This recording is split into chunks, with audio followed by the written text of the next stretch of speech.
Hey, it's Pastor Mike. If you enjoy listening to this podcast and make it a regular part of your day, can I ask for your regular support? We really can't make any of our sermon series or devotions without the continual support of friends like you.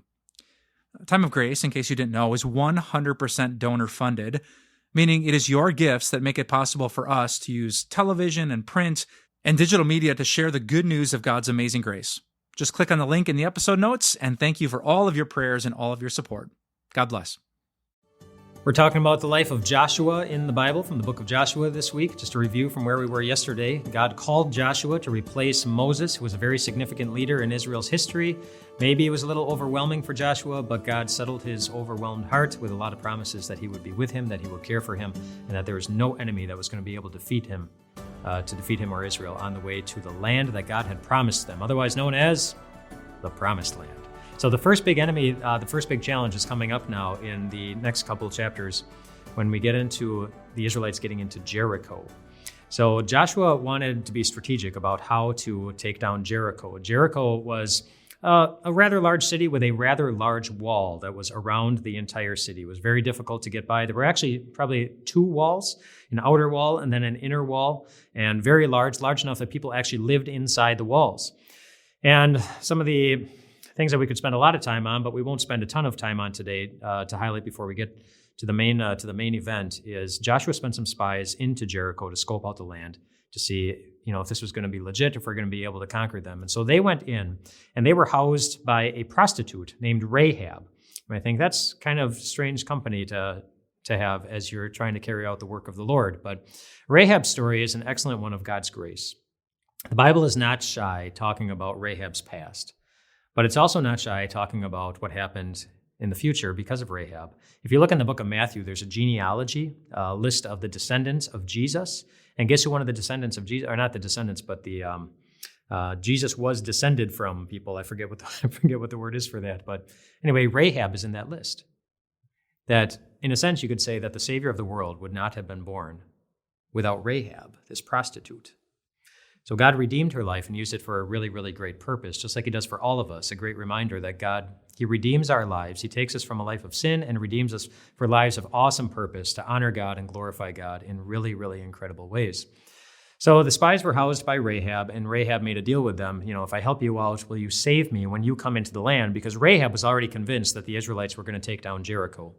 She had heard of how God had helped them along the way, how he divided the waters of the Red Sea, and she was very scared, just like a lot of the other people were, and so she made a deal. When you come in, save me and save my family.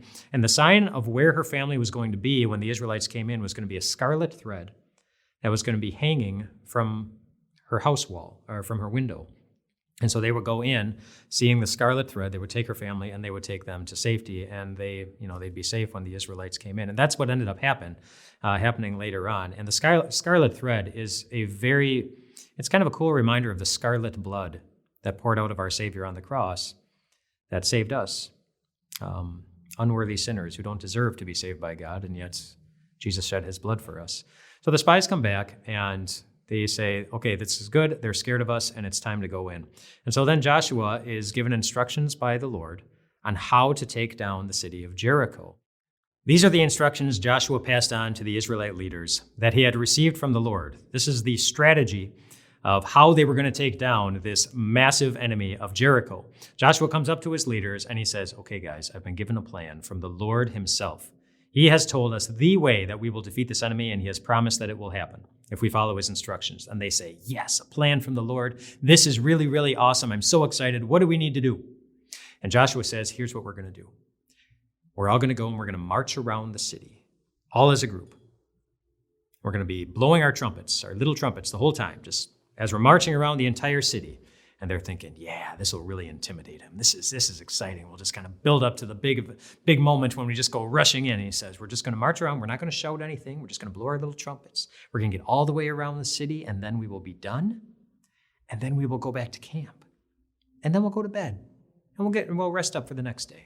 And then the next day, we will get up, and as a group, we will circle around the city again, blowing all of our trumpets, just like we did the first day. And then we'll get done on the second day. And then we'll go back to camp. And we'll go to bed. And then the third day, we'll do the same thing. And then the fourth day, the same thing. And then the fifth day, the same thing. And then the sixth day, we will do that again. No shouts, no crying, no intimidation, no, we're going to get you in a moment, or anything like that where you're shouting to the enemy, as they're probably making fun of you the whole time. As, you get to day 3 and they're looking down at these people who are not attacking at all. They're just little marching parade with their little trumpets, and they're probably starting to regain some confidence in Jericho. But then Joshua says, after the 6th day, we're going to do something a little bit different. And this is when the leaders are like, yes, this is when we get to bring in the big guns. This is when it's really going to happen. Joshua says, we're going to march around the city once, and then a second time, and then a third time, and then a fourth time, a fifth time, a sixth time, and then a 7th time. And after we get done with the 7th time, then all at the same time, I want you to shout, and then all the walls will come down and everybody will walk straight in. That's what the Lord said to me. And I don't know what they thought about that. I think that maybe they would have thought, this is a little crazy, Joshua. I don't know if this is going to work the way that you think it will. But he was passing it on from the Lord. And maybe one of the reasons the Lord gave them these somewhat strange commands on how to take down Jericho is because he wanted to give them an opportunity to show that they really trust him. And one of the ways that he often does that is he gives us things that are sometimes hard to do. Things that we wouldn't do naturally. Things that don't often make sense to us. But it was a clear command, it was clear instruction, and they had an opportunity to show, do I trust God or do I not trust God? Do I trust God to lead or do I want to take the outcome into my own hands? And thankfully, they decided to trust God.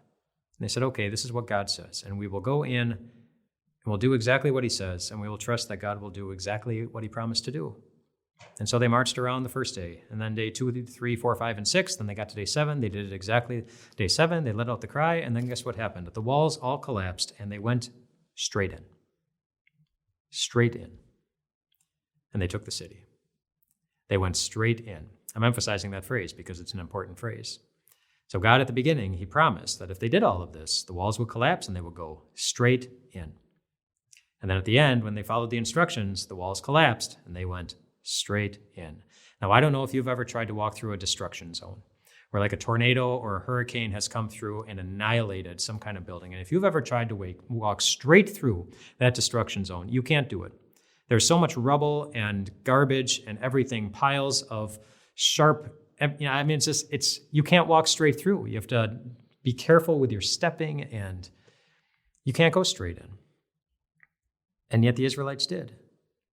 This whole big wall, massive wall, it collapsed. And in whatever way only God could do, there was no rubble. There's just a straight path in where God promised there would be. It was as if the walls had never been there in the first place. This big, intimidating thing that was standing in their way from the land God had promised them. It was as if the challenge had never been there. And I love that phrase because it's a picture of what one day will happen to you.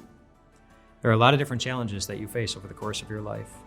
So many different challenges, things that make us feel discouraged and afraid and weak, and we wonder if we're going to be okay.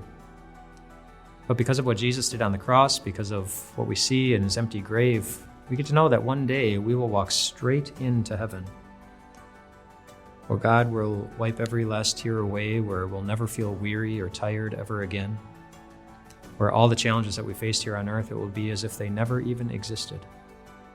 That's coming for you, a great victory. Joshua was able to lead Israel into Jericho, knowing that the victory would be theirs, and it's a great reminder of how we get to live every single moment of our lives. We get to walk through life knowing that the greatest victory of all has already been given to you. Our eyes just have yet to see it be delivered into our hands, but one day it will be.